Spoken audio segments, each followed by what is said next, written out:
Hello दोस्तों, उम्मीद करता हूँ आप लोग स्वस्थ हैं और स्वच्छ भी हैं।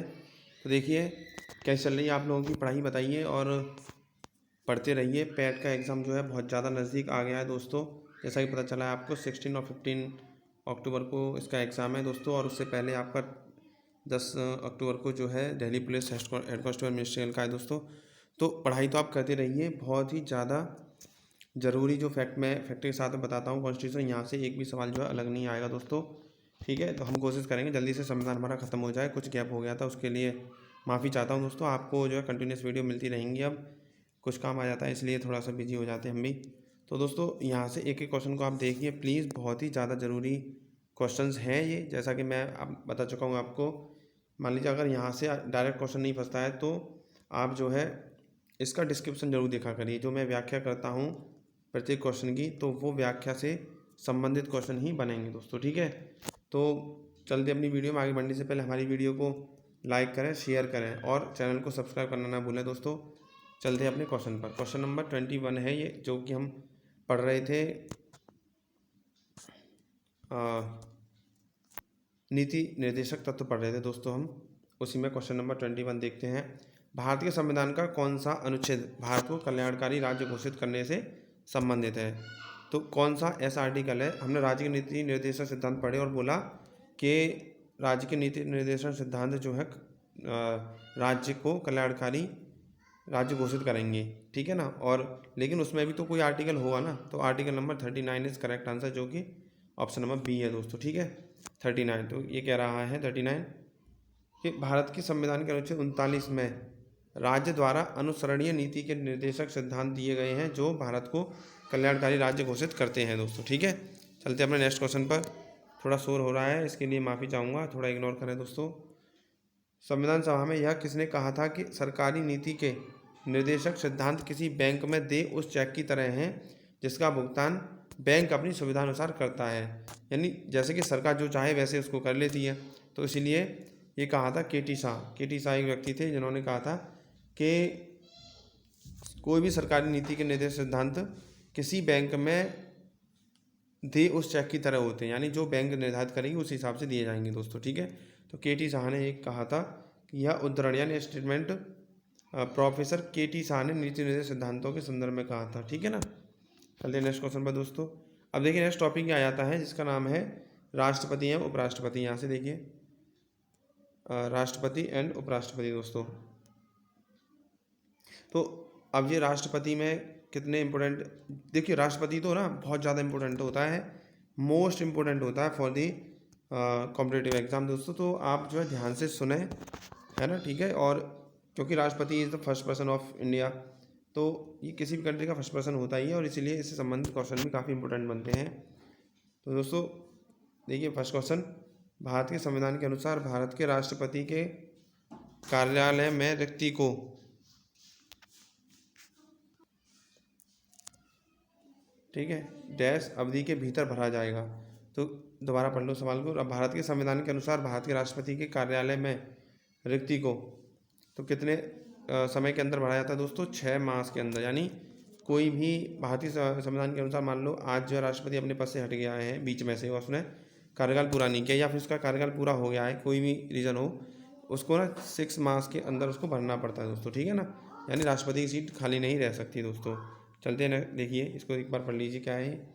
भारतीय संविधान के आर्टिकल 62 के फर्स्ट के अनुसार राष्ट्रपति की पदावधि की समाप्ति से हुई रिक्ति को भरने के लिए निर्वाचन पदावधि की समाप्ति से पहले ही पूर्ण कर लिया जाएगा। यानी जब तक उनका पूरा जो है टेन्योर ख़त्म नहीं होगा दोस्तों, उससे पहले ही नए राष्ट्रपति को निर्वाचित कर लिया जाएगा। और जिस दिन लास्ट डे ऑफ होगा ना प्रीवियस राष्ट्रपति का, उनको हटा के नए राष्ट्रपति तुरंत उनकी गद्दी संभाल लेंगे दोस्तों, ठीक है। तो कह रहा है कि राष्ट्रपति अपनी पदावधि समाप्त हो जाने पर भी तब तक उस पद को धारण किए रहेगा जब तक कि उसका उत्तराधिकारी अपना पद धारण नहीं कर लेता। और अब मान लीजिए नया राष्ट्रपति चुना ही नहीं गया है, तो क्या होगा? पुराना राष्ट्रपति बना ही रहेगा अपने पद पर दोस्तों, ठीक है। तो दोस्तों ये दिया गया है आर्टिकल 56 के फर्स्ट में और गा उसका भी गा।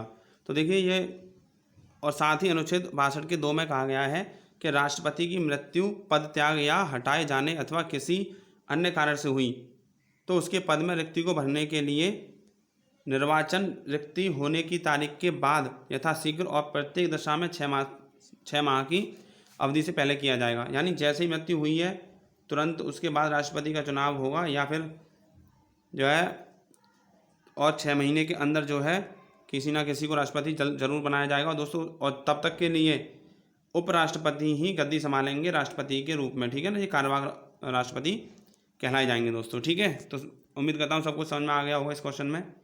तो मतलब नया राष्ट्रपति नहीं चुना जाएगा जब तक पुराने राष्ट्रपति ही रहेंगे।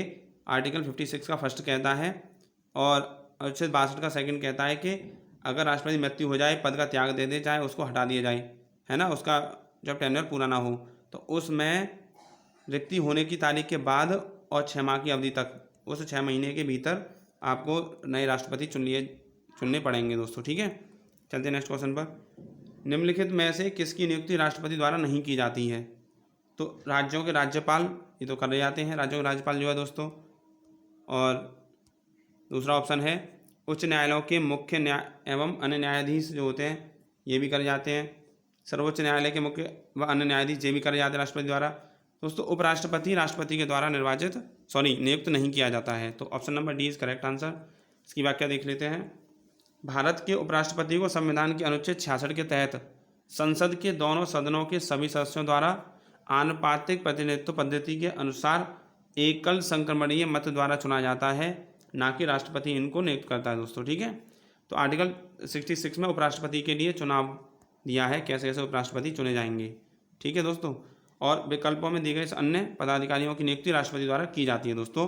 यानी उच्च न्यायालय हो चाहे उच्चतम न्यायालय हो, हाई कोर्ट या सुप्रीम कोर्ट, दोनों के ही जो भी हमारे न्यायाधीश होते हैं, मुख्य न्यायाधीश राष्ट्रपति के द्वारा ही नियुक्त किए जाते हैं दोस्तों। चलते हैं नेक्स्ट क्वेश्चन पर। राष्ट्रपति द्वारा राष्ट्रीय आपात स्थिति की घोषणा किए जाने के बाद किस अवधि तक उसका अनुमोदन संसद के प्रत्येक सदन द्वारा हो जाना चाहिए? आपातकालीन स्थिति जब आती है तो ऐसे में अगर कोई भी मतलब आपातकाल लगाया जाता है तो उसको दोस्तों 1 माह के अंदर अंदर संसद से उसका अनुमोदन होना बहुत ज़्यादा ज़रूरी है। यानी अभी तो क्या हो, बहुत सारे समीकरण ऐसे बनेंगे कि देश में आपातकाल लगाना पड़ा दोस्तों, और वो आपातकाल जो है अभी प्रक्रिया जो है ठीक नहीं हुई है, मतलब पूरा जो कंडीशन ठीक नहीं हुई देश में। तो उस दौरान 1 महीना अगर हो जाता है तो हमें 1 महीने में क्या होगा कि संसद से उसको पारित कराना बहुत ज़रूरी है। अगर ऐसा नहीं होता है तो फिर दोबारा से राष्ट्रपति को आपातकाल लगाना पड़ेगा दोस्तों, तो 1 महीने के अंदर, ठीक है। देखिए भारतीय संविधान के आर्टिकल 352 का 4th के अनुसार राष्ट्रपति द्वारा अनुच्छेद 352 के 1st के तहत की गई आपात स्थिति की घोषणा का अनुमोदन संसद के प्रत्येक सदन द्वारा 1 माह के भीतर हो जाना चाहिए, अन्यथा वह घोषणा प्रवर्तन में नहीं रही, यानी खत्म हो जाएगा आपातकाल जो है दोस्तों, ठीक है, 1 माह के अंदर। चलते नेक्स्ट क्वेश्चन पर। उपराष्ट्रपति पदेन अध्यक्ष है, किसका है उपराष्ट्रपति पदेन अध्यक्ष? तो राज्यसभा का दोस्तों। राज्यसभा का कोई भी अध्यक्ष नहीं होता है, और जो भी हमारे देश में उपराष्ट्रपति बनते हैं वो सीधे तौर पर ही राज्यसभा के सभापति हो जाते हैं दोस्तों, ठीक है। आर्टिकल 89 कहता है कि भारत का उपराष्ट्रपति राज्यसभा का पदेन सभापति होता है। पदेन का मतलब ये होता है उपराष्ट्रपति का पद ही राज्यसभा के लिए बनाया गया दोस्तों, ठीक है। उपराष्ट्रपति का मुख्य कार्य राज्यसभा की बैठकों की अध्यक्षता करना होता है। चलते नेक्स्ट क्वेश्चन पर दोस्तों। उपराष्ट्रपति कौन है? तो उपराष्ट्रपति कौन है? देखिए लोकसभा का एक सदस्य होता है? नहीं। राज्यसभा का सदस्य होता है? नहीं। किसी भी सदन का सदस्य होता है? नहीं। सांसद संसद सदस्य नहीं होता है। तो यही option number D is correct answer दोस्तों, वो कुछ नहीं होता है। इसको कहते हैं ऑफिस ऑफ प्रॉफिट। तो कोई भी व्यक्ति वही उपराष्ट्रपति या राष्ट्रपति के पद पर बैठ पाएगा जो ऑफिस ऑफ प्रॉफिट को त्याग देगा, ठीक है दोस्तों। यानी उसके पास कोई भी सरकारी नौकरी या सरकार से प्राप्त कोई भी ऐसा काम नहीं होना चाहिए जिससे कि उनको सैलरी प्राप्त होती हो। तो उपराष्ट्रपति पद के लिए वो किसी भी सदन का सदस्य नहीं होना चाहिए दोस्तों, ठीक है। चलते हैं नेक्स्ट क्वेश्चन पर। तो ये मैंने बता दिया कि भारतीय संविधान आर्टिकल 62 के 2nd के तहत उपराष्ट्रपति को संसद या राज्य विधानमंडल का सदस्य होने की अनुमति नहीं देता है, किंतु यदि किसी पद पर वह है तो निर्वाचन के बाद उसे उस पद से त्यागपत्र देना पड़ता है, या जिस दिन से वह पद धारण करता है उस दिन से वह पद रिक्त माना जाएगा, ठीक है। उपराष्ट्रपति राज्यसभा का पदेन सभापति होता है, परंतु पर राज्यसभा का सदस्य नहीं होता है। दोस्तों बहुत इंपॉर्टेंट क्वेश्चन है ये वाला, ठीक है, बहुत इंपॉर्टेंट है। किसी भी सदन का सदस्य नहीं होता राष्ट्रपति। चलते हैं नेक्स्ट क्वेश्चन पर। जब भारत के उपराष्ट्रपति को राष्ट्रपति के स्थानापन्न रूप में काम करना होता है तो उन्हें किसका वेतन प्राप्त होता है दोस्तों? तो राष्ट्रपति, ये कहते हैं हम कार्यवाहक राष्ट्रपति। तो कार्यवाहक राष्ट्रपति के रूप में जब राष्ट्रपति काम करते हैं तो उन्हें किनका वेतन मिलता है? तो राष्ट्रपति का वेतन मिलता है, उपराष्ट्रपति का वेतन नहीं मिलता है दोस्तों। तो कोई कन्फ्यूजन हो जाता है कि उपराष्ट्रपति तो ही है, उनका वेतन तो मिलेगा उनको, लेकिन राष्ट्रपति का मिलेगा जब तक कि वो कार्यवाहक राष्ट्रपति बने रहेंगे दोस्तों। ऐसा नहीं है, केवल एक ही पद के लिए उनको वेतन मिलता है। तो राष्ट्रपति के पद का वेतन मिलेगा उनको जब तक वो कार्यवाहक राष्ट्रपति रहेंगे। संविधान का आर्टिकल 65 का 3 ये कहता है, और दूसरी अनुसूची के तहत जब उपराष्ट्रपति राष्ट्रपति के स्थानापन्न के रूप में कार्य करता है, यानी राष्ट्रपति के जगह पर, तो वह राष्ट्रपति के वेतन भत्तों एवं विशेषाधिकारों का हकदार होगा। वो कार्यवाहक राष्ट्रपति तो बेशक है, लेकिन पूरा राष्ट्रपति तो बन गया ना, उसी की सैलरी उसको मिलेगी। फिर चलते हैं नेक्स्ट क्वेश्चन पर दोस्तों। निम्नलिखित में से भारत के राष्ट्रपतियों को क्रमानुसार उत्तरोत्तर प्रारंभिक से अंत तक बताइए, क्रम से कौन से राष्ट्रपति बने हैं, कौन सा इसमें क्रम सही है दोस्तों?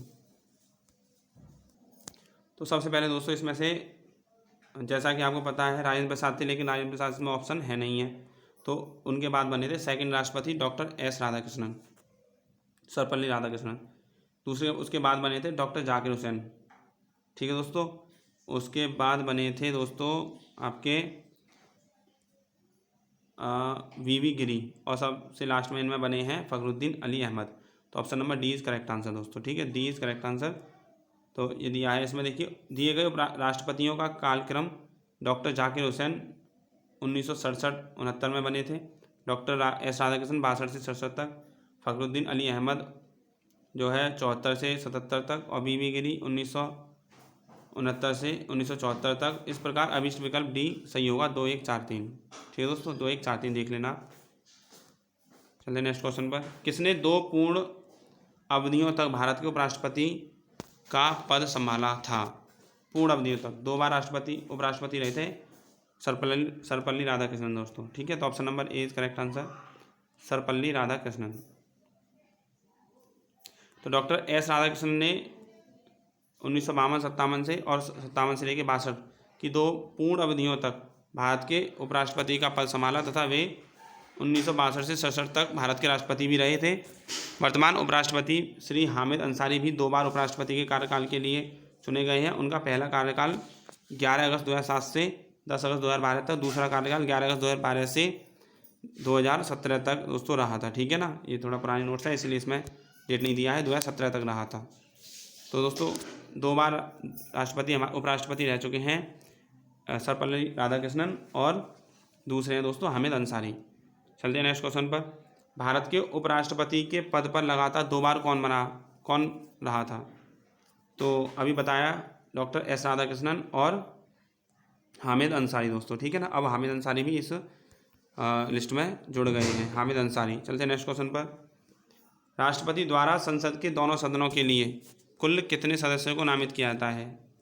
राष्ट्रपति द्वारा संसद के दोनों सदनों के लिए तो कुल मिला के दोस्तों 14 किया जाता है, क्योंकि 12 तो चुनता है ये राज्यसभा में और 2 चुनता है लोकसभा में। लेकिन अब ये लोकसभा वाला केस है ना, जो इसमें एंग्लो इंडियन वाले लोग जो है चुने जाते थे, तो दोस्तों उनका पद जो ख़त्म कर दिया है संविधान संशोधन 105 के तहत, जो है एंग्लो इंडियन हटा दिए गए हैं। 105वां जो संविधान संशोधन हुआ है अभी, उसको हटा दिया गया है मोदी सरकार ने दोस्तों, ठीक है। देखते हैं। भारतीय संविधान के प्रावधानों के अधीन राष्ट्रपति द्वारा राज्यसभा के लिए 12 तथा लोकसभा के लिए एंग्लो इंडियन समुदाय के 2, जिनको हटा दिया गया है। अगर आज का क्वेश्चन बनता है तो ये 12 ही चुनेगा जो कि राज्यसभा में चुने जाते हैं, लोकसभा में से 2 एंग्लो इंडियन हटा दिए गए हैं दोस्तों, ठीक है। तो अगर आज के लिए इतना ही काफ़ी है दोस्तों। अगर वीडियो पसंद आता है तो लाइक करें और हमारे चैनल को सब्सक्राइब करें, हमें सपोर्ट करें दोस्तों ऑन यूट्यूब, ताकि आपको ऐसी वीडियो और मिलती रहे और हम भी मोटिवेट होते रहें दोस्तों ऐसी वीडियो बनाने के लिए। तो दोस्तों कोई भी डाउट होता है आपको तो आप हमसे कमेंट बॉक्स में कृपया पूछ लिया करें, और आपको आंसर ज़रूर मिलेगा उसका, ठीक है। और जीएस से डाउट नहीं, आपका मैथ में डाउट हो, ठीक है, हिंदी में डाउट हो, किसी भी सब्जेक्ट में आपका डाउट होता है आप कृपया पूछ लीजिएगा, ठीक है दोस्तों। तो बस आज के लिए इतना ही। नमस्कार, जय हिंद।